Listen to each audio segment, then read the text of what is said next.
My man, Maji, hello. guy, Omo, this 2 weeks international break has never come at the right time. I don't like it. It feels like 2 months. see, it feels like the start-stop scenario where we are trying to pick up the momentum into the season, Yeah, and yeah, it's yeah. just cutting us off, and we are It's restarting again because yes, yes. only God knows what's going to happen during the It international doesn't. break. It doesn't help. It's not even about Arsenal now, but it doesn't just help like footballers like getting to start the new season.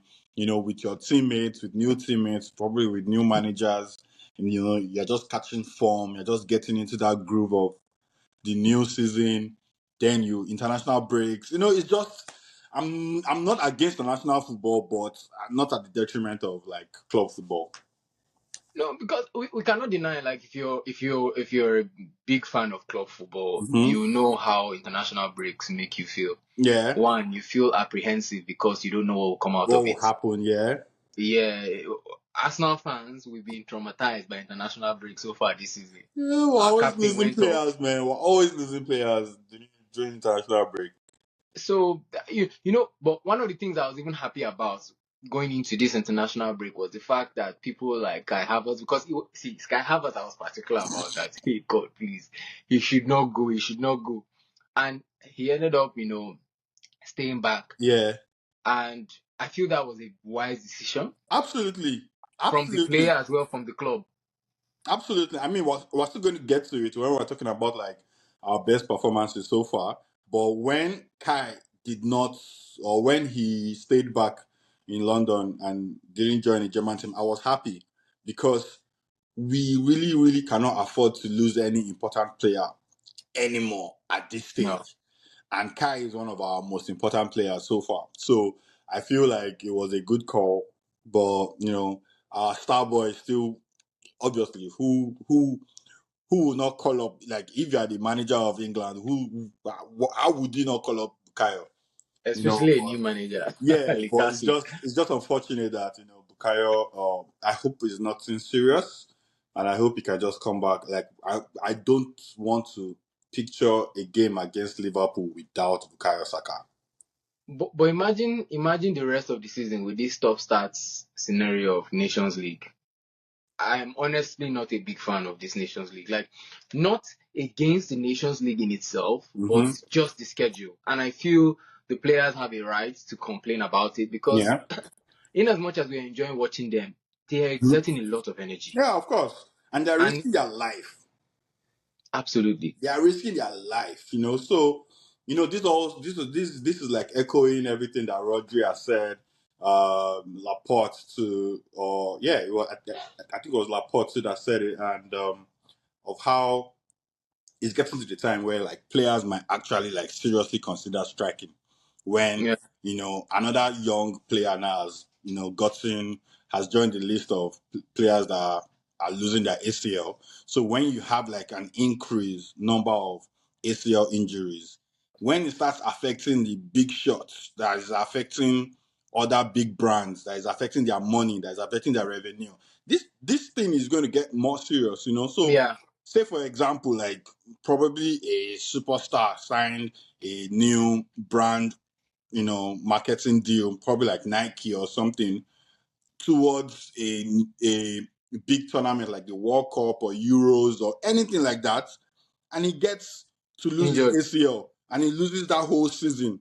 There's no how Nike will not feel one kind of way. So, Yeah, but I know it's a touchy situation in terms of like how these players are paid like big bucks, and we feel like they should just play whatever. But I think a balance needs to be found between the players and the organizers, either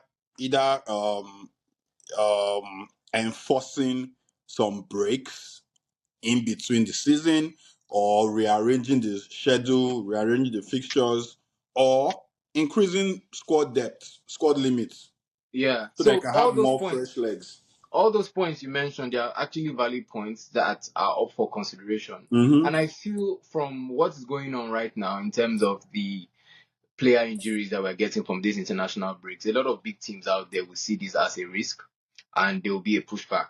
Yeah. But I feel it's still part of the iterative process of getting to improve on anything, Absolutely. right? Absolutely. Just like we talk about PGMOL, there are so many things they're still going to improve on. Mm-hmm. This whole yellow card from, Mm-hmm. kicking against play and all that, they're still Mm-hmm. going to review it at some Yeah. point. Same also, I look at the Nations League as something that is up for review, right? A lot of clubs are going to be suffering from this. It's not going to be only Arsenal. Like right Mm-hmm. now, we've had a big hit in terms of our captain. There's a risk of Saka being sidelined for the game against Bournemouth. But I feel other teams now are going to be getting a hit on that because Lamine Yamal is at risk of being out, right, due to some hamstring issues. Now, I don't think Barcelona wants to lose Yamal at this point in the season, Bro, right? let us imagine Real Madrid losing Mbappe. So they have to do something. It's either They have clubs to. are going to be holding on to their players one way or the other, either through the dark arts Mm-hmm. that that we like to call it, or these teams, like the national teams, have to increase the squad depth. Like the allotted amount of players that can actually go for this competition should be broadened so that it's not every game you want to be calling someone like Mbappe or someone like Bukayo Saka to play for England when you know that Mm-hmm. these are not high stake games.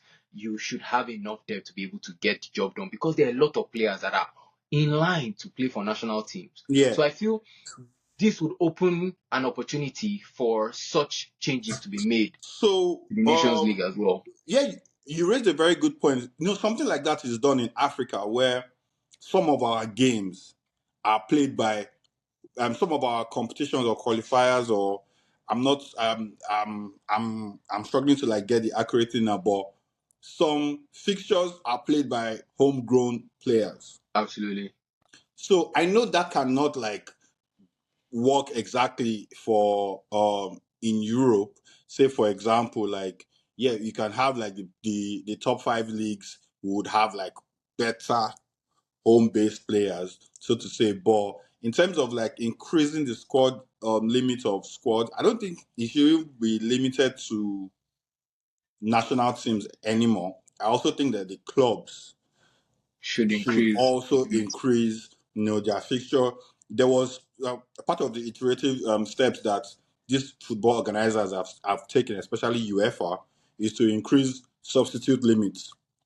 You understand? Then you Yeah. increase your bench squad. Then they're like, okay, if you go to extra time, you have an extra sub. If it's a head injury, that sub doesn't count. So I think those are all those like steps that are being made to like manage the fatigue or the type of mileage that these players are getting into. But Yeah. I feel like just like the PGMOL that we keep talking about, the attention that needs to be gotten in terms of all those type of topics would come from when a side is pushing for attention or pushing for a point. Say, for example, using the PGMOL, if these clubs, I mean, last season it happened where the club representatives sat down with the PGMOL to review most of their calls and everything. So by the time we have more clubs that are raising concern like, yo, there are issues here, we need to talk about this, Yeah. they will be forced. The PGMOL will be forced to listen to them. So by the time more players are beginning to like talk about Get injured. they are getting injured. They're talking about their fixtures. They're talking about, this is no longer sustainable anymore. Then clubs too would add their mouth to it and like, echo the same thing about the players because these are like the employers of these players, so to say. Yes. Now. Then when brands also come into place, like there's no way UEFA or all these like national international break organizers would not listen. Then Yeah. FIFA will even definitely have to listen. Yeah. FIFA, UEFA, CAF, all these things. Then even the English, the English Premier League, the FA itself has to seriously start considering. I know it's not cultural because winter football is part of British British culture, The right? Boxing Day. You can't The stop that Boxing Day now. fixtures, playing in the snow, playing in the cold, all those type of like if your team gets a good result on the Boxing Day, the commentator is always saying like "Merry Christmas" to the fans. All this kind of like it's something that Yeah. we are used to. But there's no how you cannot but consider having some winter break for the players, Yeah. or So the thing is, at least managing the fixtures in that winter. honestly speaking, if the governing bodies don't do anything about it, what will start happening is that you see these teams, these clubs, they will start looking for ways to pull out their players stylishly. Yeah, yeah. Arsenal now we're able to do that with Kai Havertz, right? Bukayo Saka, I'm even suspecting that it's part of the thing that they've discussed. That see, if you feel anything, any Just discomfort, fall, just go down. please Just hold get your out of there. head. Come back home. We'll Yeah, take care of you. yeah. See what's happening now with Martinelli. Now that we are anticipating that, oh, Martinelli is back, he's getting the rhythm back, and all of a sudden we are hearing the news that he has this muscular edema in his calves. He's been checked by the Brazilian medical team, and I'm like, Make it come out. come back home, Come please. back home. Come to Come your back employer. home. Come back home. You know, Let them take care of you here. yeah. I'm just looking at it that if this is going to continue for the rest of the teams, Mm-hmm. everybody's going to feel it at some point. So you see what Mbappe said now. When Mbappe told the French Football Federation that he only wants to play the important fixtures. Can you imagine like a player saying, I'm choosing my fixtures to play? It's almost like bringing like basketball load management into football now. You know, when load management was introduced into basketball. But it's a thing now. But now you have to feel like there's now load management in football. So by the time the players are the ones, pioneering that conversation, Yeah. the clubs will have to join them, their brands will have to join them, Yes. countries will have to join them as well. Because if Mbappe is choosing when to play, that means I might not sell out my stadium. I might not. Do you understand? There's no how. It has to, when it relates back to money, Everybody's ears will be open. it gets the best attention. So Yeah. when it starts affecting money, trust me, they'll start listening. They'll start listening to it. Yeah, but you see, looking at all the injury scare that we have right now, in terms of Odegaard obviously is not yet back. He's going to be a major doubt for the next game.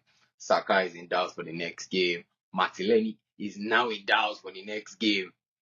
What are your concerns going into the next game with Bournemouth and the next run of games? Shakhtar Donetsk, Liverpool. Liverpool, Newcastle, Chelsea. But let's take it one game at a time. I know Yeah, that's so we what we have to like take to it one say. game at a time, One game right? at a time. So Bournemouth, there are no mugs. We're still going to have maybe a more detailed, or most likely a more detailed preview before that game comes up. Yeah. But considering the injuries that we have right now, would you say our starting 11 is going to be significantly weaker going into that game against Bournemouth? Absolutely, especially on the right side. Hmm. If Bukayo is not available, Yeah. who do you put there? Sterling. No. Who? Our man now. Waneri. Gabi Jesus. God forgive me. I forgot about that. No, I but forgot about that it's a guy. shame. It's a shame. It's a shame that he's so far down the pecking order that we are not even thinking of him Okay. Oh man, as but a major still, option from the right. it Because I don't unbalances think that I right want to see side. him on the left. It unbalances that right side. Yeah. So, but if obviously I'm not taking too much of I'm not taking the injury availabilities right now. I'll still want to wait to the end of the international break and probably a couple of days, and obviously the pre-match conference interview. But if Saka is not available, obviously Odegaard is not available. If Martinelli is a doubt, I'm still comfortable with Trossard coming in for Martinelli. But on the right side, is Jesus now. It's going to be a combination of Trossard, Jesus, Sterling. Just finding the best option in between them. But Yeah, that that would be says the a front lot. three for a fact. Yeah, that says a lot of how unbalanced we will be for Bournemouth. But I'm happy that the first match back from international break isn't Liverpool, because my eyes, I mean, obviously we still have like 2 games ahead, but that is a game I'm looking forward to. Yes, That is no the doubt. thing. So, And it's but a home game, yeah, and it's one of the, I'll say it's one of the, I won't call it a title deciding game, but it's a game that will let us know where we are on track he's in a terms of, statement maker. yes, because we've had one now with City, we drew Hmm. that, which is not necessarily an improvement, but we could notice the improvement on what we did last season, right? In the way we played, even going a man down. But hopefully against Liverpool, we'll have an 11-man squad to face them for the whole 90. Hopefully, you, hopefully. But in that case, I think I'm quite hopeful for a win in the sense that Liverpool is still yet to face a major test, and we have gone through some major tests. So this will be more of a test for Liverpool than for Arsenal. And I Hmm. believe we can actually cut away with the whole 3 points. The only thing I know for a fact is We will whoever is going to concede. bet this is a major tip, We we will will concede. concede. We will concede. We will Yeah, concede. we will concede. So we'll take it that that's going to happen. But for the next game, Bournemouth, I feel the squad, even if it's not going to be in full strength, like looking at what we have right now in terms of injuries, I feel we have all that it takes to win it comfortably, right? Hmm. I'm okay with Sterling going on. Comfortably. Yeah, so with all that has happened, in terms of our experience with Leicester, our experience with Hmm. Southampton, Hmm. Arteta is definitely going to come in with a different approach, Hmm. right? Um, Gabriel Jesus, for me, will be a second option on that right side. I will probably want to go for Ethan. Yeah, I'll probably go for Ethan.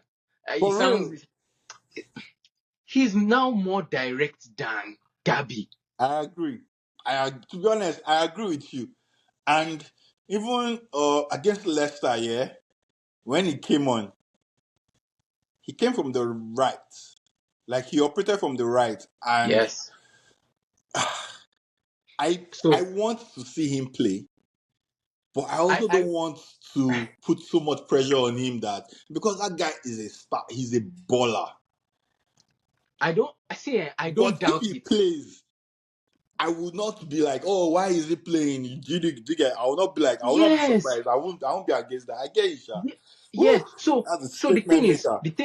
looking at the setup of, I'm honestly just bothered about having Sterling and Jesus left and right. No.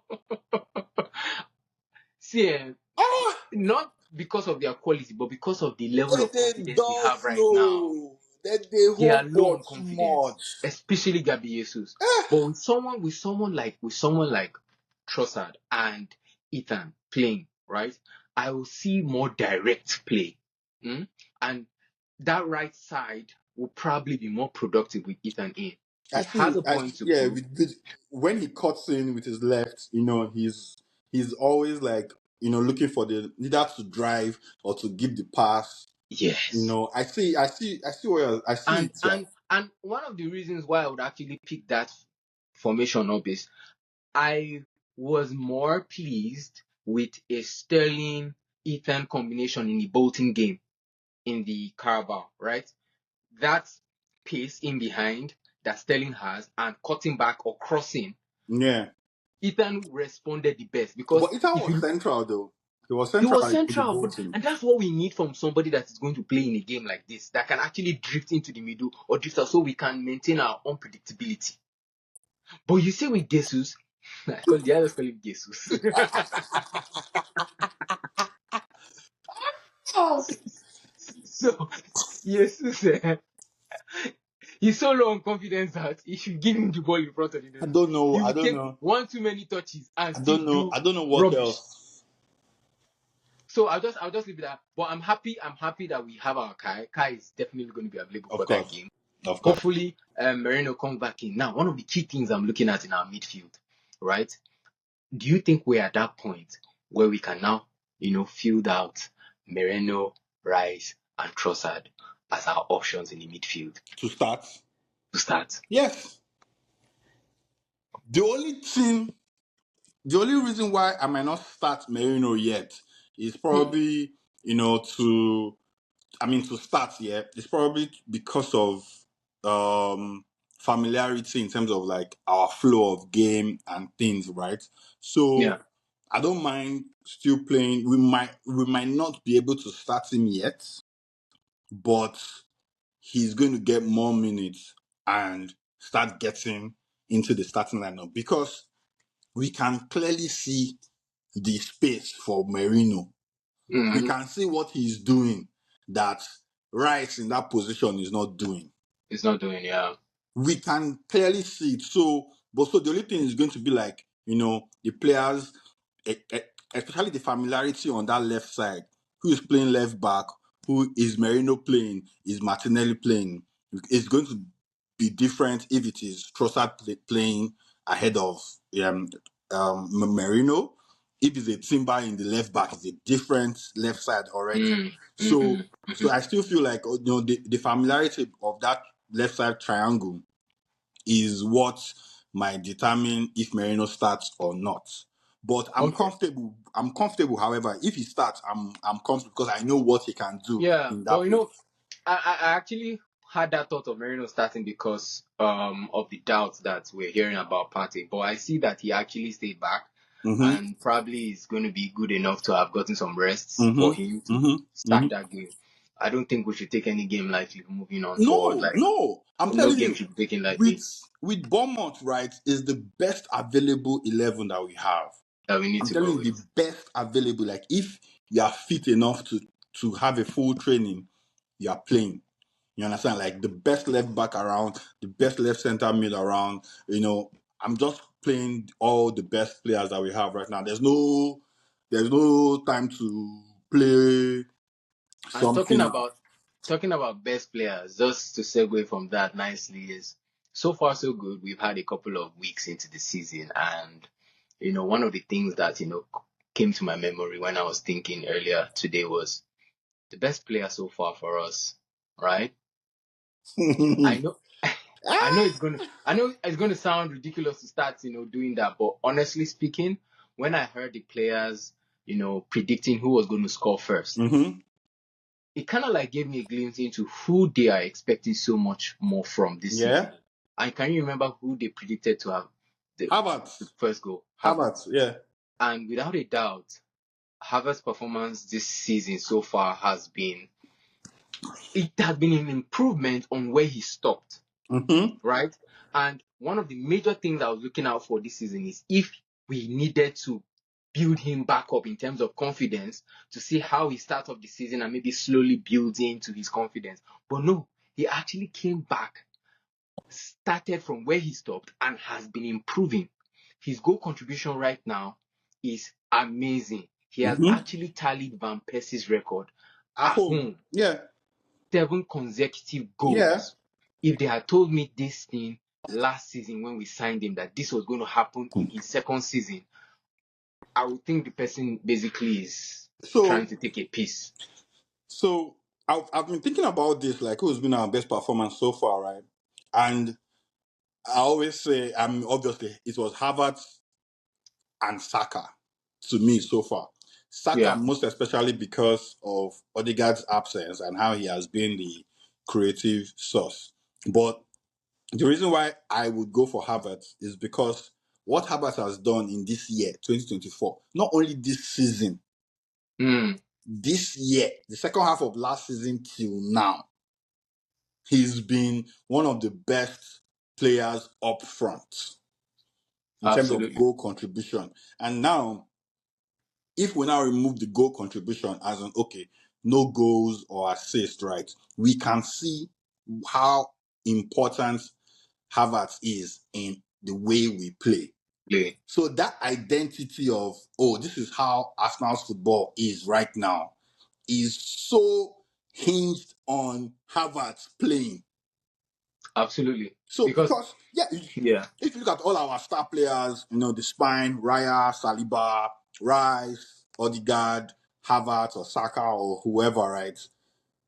We have seen how we can look like without Odegaard. We have seen how we can look like without Raya or obviously we know Saliba is like irreplaceable, right? We know, but we can see that if Saliba is not available now, there's a way our defense can still shape up, that we will not lose our identity. We might lose quality, but we will not lose our identity. Identity. And that's if Havertz doesn't play, we are not just losing quality. We have to change the whole identity of our play. And that is importance. Like if you're talking about like an important player for City, probably talk about like KDB, probably talk about like Rodri, you talk about Bernardo, players that personify like the way they play. But Havertz is key for us, and for me, the way I'm even looking at how Havertz has been our best performance so far is like I'm looking at from the whole year, from second half of last season to now. He's been on point, and Saka has wind us, but because of how Saka has been spoiling us, how he has been delivering, but no, Havertz will be my choice. Just like you said rightly, he has been very integral to our identity in terms of style of play. And one of the evident, elements I've seen so far this season, right, to, further buttress that point is the fact that games where we've had to make substitutions or we had to switch up from, going to 10 man down or 1 man down to 10 men, Havertz has still been very key. Yeah. Where we've moved in from midfield to the attack, the work rate he puts in. He works hard. He works really hard. Was it not that City game that at the end, was it City or Brighton or something, that he collapsed? Like he was so tired.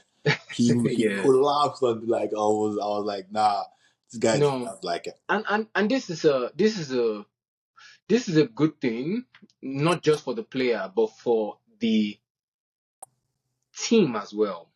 And also to further solidify the quality that Arteta has brought into this team. Right?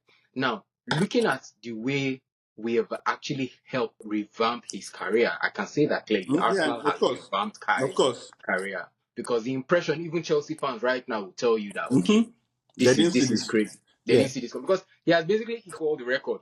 Yeah. All the goals, yeah. He has equaled it already so far in just a season and not even up to 2 seasons. So I'm looking at it that other players that probably might be on the edge of, having a major downturn, if there's an opportunity for them to come into a team like Arsenal, they would have faith that Arteta can actually do a job on them. You are very right. When I talk about like identity, right, is when as a football club, probably you are trying to like, come out, probably you are getting a new manager or whatever, you're trying to like build a football club, right? You start with how I want to play. Then these are the players that would play the way I want to play. But if you start with getting the players, now finding how to play is difficult, and you are usually most often times you are not going to get a successful run. That's how managers lose their job. So you must first have an identity. You see with Jose, you see with Pep, you see with Arsene, you see with Sir Alex, you see with it, like, how I want to play. And if I'm bringing a player in, he's coming to play a role. Into how the philosophy of our game to play a role in this philosophy of play. Yeah. So I feel like that's what players will be looking at outside now. If you remember Calafiori he came to watch the game against Crystal Palace like last season. And was it Crystal Palace? Yeah, I think it was Crystal Palace.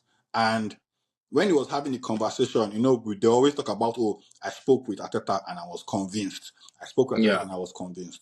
Speaking with Arteta in terms of like, I'm sure I was not there, right? But I'm sure Arteta would have said, I want you in this position because this is how we want to play, and your qualities, based upon how you play football, based upon your qualities, you can do X, Y, Z.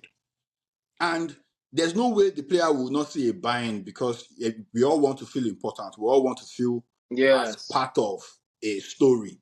And that is what everybody's going to see now. So it makes it very encouraging, and it makes Arsenal attractive in terms of any player that wants to come to Arsenal now wants to play for us. It's not just, oh, I saw an offer and I came for it. Like, we Absolutely. want you, and this is what we want you to come and do. And if you say yes, you know that you are coming to work hard for that thing, for that role that we want you to come and play. So, Yeah. I just feel there are encouraging signs, and I feel Yeah. that should It's also make us attractive to the striker that we want to buy, or to the right winger that we need to buy, and things like that. I think one of the things that I would say is giving me peace right now about, that major decision to get a striker is Ateta has done enough for us to have that confidence in him that Yep.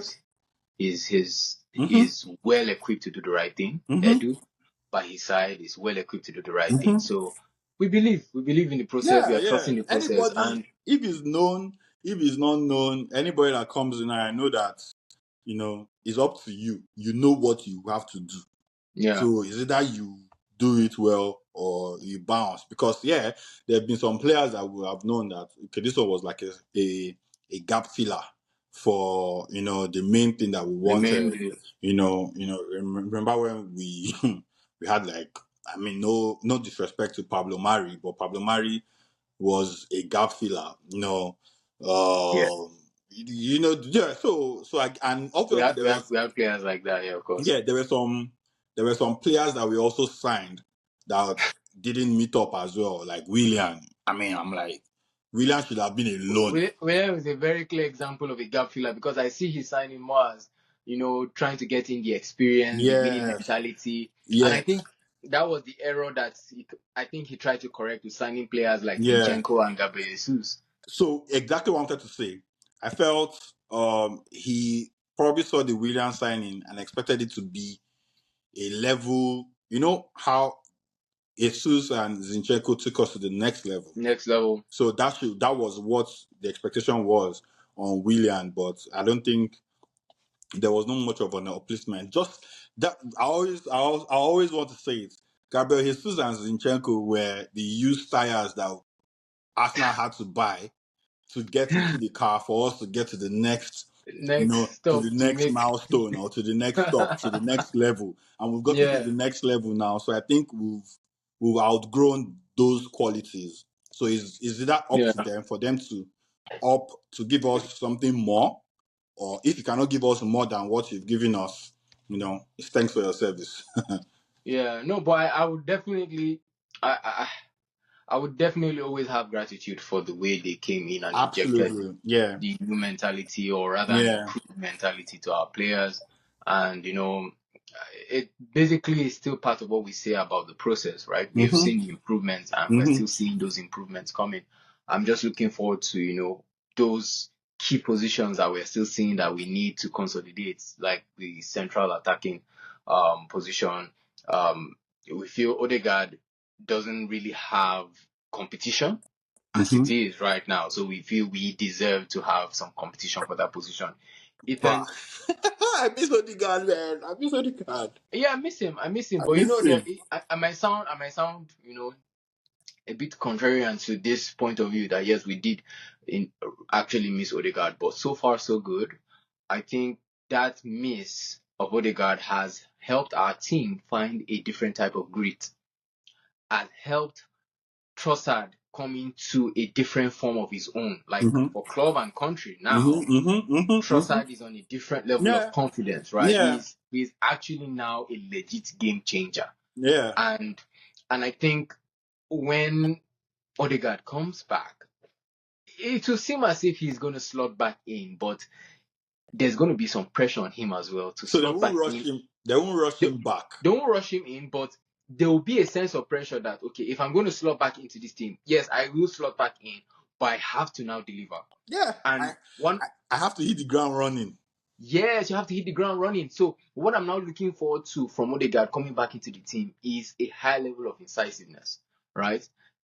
All those things that we talk about where you're taking one too many touches. Trouble. Now he will see that we are playing at a level now where we are actually very incisive, and he has to come and take it on from there, right? Absolutely. Yeah, so it's just encouraging to see that the team is able to cope with his absence, Hmm. and makes me see the depth to which Arteta can bring up magic from the ordinary in a Yeah, coach. yeah, Yeah, yeah. so I'm quite in a very good place, and I believe most Arsenal fans are in that good place Oh, as well. absolutely. This is a wonderful time to be an Arsenal fan, no doubt. Yeah, it gets better, and I think just as you said, like Odegaard's absence has made us less predictable in terms of how we can play in a different way. We can play Yeah, Trossard in that role. We can play Kai in that role. We can play different. We can play different ways right now, and our creativity is not relying solely on the right side anymore. We can still see a little bit of creativity from the left side. from the left as well. So I guess it's a blessing in disguise anyway, somehow. But it has made us less predictable, and it has given us a different approach that we can apply to different games that we will still face, in the season so far. Yeah, All right. So I think we just touched a bit on yeah, all of yeah, these points. Not without a doubt we miss Premier League weekends. absolutely. Hopefully we are going to be getting that very soon. And moving to the Bournemouth game, I believe is going to be a pretty good win for us. I Um, pray. Let it not be like a Southampton and Leicester game. Let it not be a game of two I halves. dey pray. Let's end the game as early as we can and just get everybody's Yeah. So mileage that up. that's what I believe is going to be shy. That's what I believe is going to be. Absolutely. So, all right, now everyone watching, thank you so much. We've seen, some activity, some engagement. We really appreciate the subscription so far. Please get us to 50 subscribers. We are just getting close to 50, and it's going to be easy to get us there. Thank you so much for all the likes, for all the comments. Please keep it coming.